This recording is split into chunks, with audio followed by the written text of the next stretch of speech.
Today's video, i-open lang natin ang ating Temu account or yung ating Temu app. And then, pagka-open guys, itap lang natin dito is yung U na nandito sa may lower middle part. So, tap lang natin yung U para mapunta tayo sa minakang profile. And then, after nyan, tap naman natin dito is yung settings button. So, tap lang natin.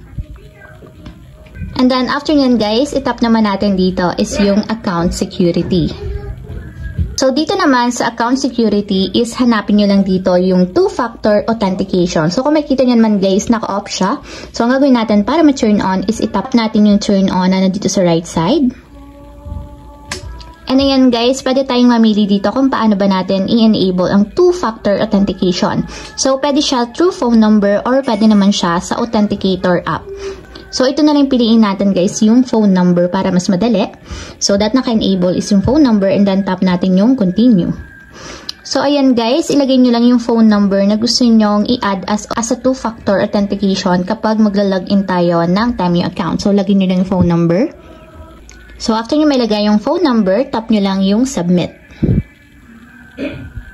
So, may magsasend na OTP code or verification code dun sa mobile number na nilagay natin. So, yung OTP code is ilalagay lang natin dito sa blank boxes. So, lagay lang natin.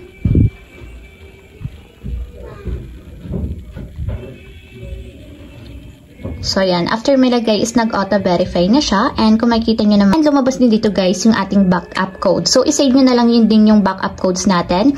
I-copy nyo yung codes, then isave nyo sa note ninyo. So, tap na natin yung done. And ayan guys, kung makita nyo, naka-on na yung aking two-factor authentication. So, kada sign in natin is may magsasend na code dun sa ating mobile number.